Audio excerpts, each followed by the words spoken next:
This camera does not have a dusk or dawn scene mode. So if you're taking these kinds of pictures, what I would recommend doing, first of all, go ahead and make sure that your mode dial is set to the P mode program. This will allow you to have control over ISO and white balance. The other thing with the mode dial, make sure that your ISO is set to 80 ISO and your exposure compensation is set at 0. The other thing you want is to make sure that your flash is turned off. We are taking a picture of a landscape after all, and flash is not going to help at all. So press the flash button right here. It's the right navigation button, and either use this dial or the left and right navigation buttons to choose flash off. Hit set or just give it a second to go away. Make sure your white balance is set to daylight. This is very important. In the Getting Started guide, we set up our white balance to the shortcut button. So go ahead and press the shortcut button and choose daylight. Press set to accept that. And now that our white balance is set to daylight, our ISO is set to 80. 80 will get us the best, most smoothest colors in the sky. Again, this is a landscape, so you can set the camera on a tripod if the shutter speed is too slow to hand hold. So the flash is turned off, and that's pretty much it. You're ready to go. Go ahead and press the shutter button halfway. You're probably going to want to put that focusing square over the horizon. So focus on your subject.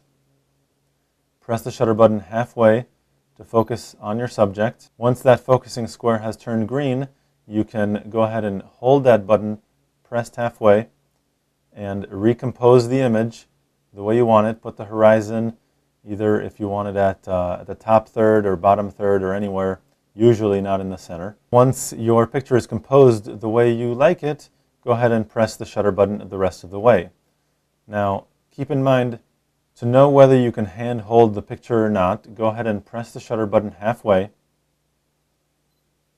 and you'll get your shutter speed down here at the bottom. If this shutter speed is slower than 1/60th of a second, you may want to consider using a tripod.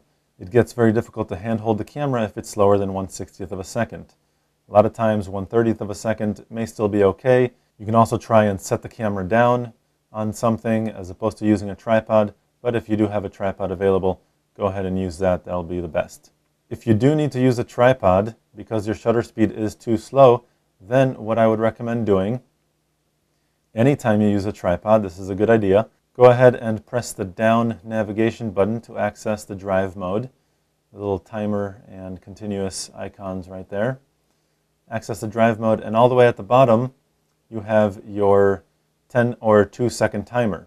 Press the menu button while that is still displayed to access those options. So I'll press this again, and now press menu, and I want my self timer to be on 2 seconds. So I'll just move that over to 2 seconds and hit set to OK. Now I'm set to the 2-second timer. You can also access this through the main record menu, but now that I have it set up to 2 seconds, every time I go into this drive mode, 2 seconds will be the option as opposed to 10 seconds. 2 seconds is great if I want to set the camera down on a tripod, press the shutter release, and just kind of release the camera in order to have it stop shaking before the picture is taken.